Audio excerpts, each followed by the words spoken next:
வரல ஏன் அடிக்கிற நீ ஃபர்ஸ்ட் வந்தா ஜாலியாக உட்காந்துருக்கலாம்ல. அப்போ ஜாலியாக இருக்கலாம். நீ டெய்லி அவன் சொல்கிறது மட்டும் ஃபர்ஸ்ட் இப்போ இல்லை கிளாஸ் ஆஃப் லாவன்ஸ் இருக்காங்க ஃபிசிக்ஸ் அவனை அடிக்கவே மாட்டார். போய் தான் சொல்லுவார் நிறையா. கரெக்டு.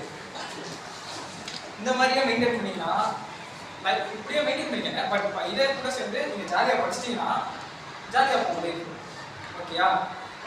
இங்கே மட்டும் இல்லை, காலேஜில் ஸ்டாஃப் யாருமே உங்க மேலே கை வைப்பாங்க. ஓகேயா? லாவன் சார் மாதிரி தான் இருக்கும். ஓகே, ஜாலியாக இருப்பாங்க. அதே நேரத்தில் நீங்கள் படித்தா ஏன் படிச்சேன்னு கேட்க மாட்டாங்க, படிக்கணும்னா ஏன் படிக்கணும்னு கேட்பாங்க. ஃபெயில் போட்டு கையில் கொடுத்துருவாங்க.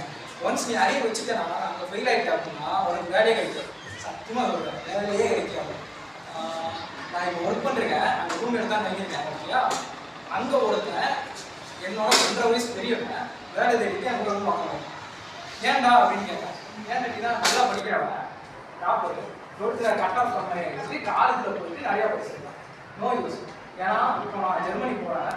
ஓகேயா? ஜெர்மனி போய் அந்த காலேஜில் என்ன கேட்டாங்கன்னா அவங்க 12th கட் ஆஃப் எவ்வளோ இங்கிலீஷ் மார்க் எவ்வளோ தான் கேட்டாங்க. ஓகேயா? இங்கிலீஷ் மார்க் கம்மியாக இருந்தாலுமே இவங்களை சேர்த்துக்க மாட்டான்.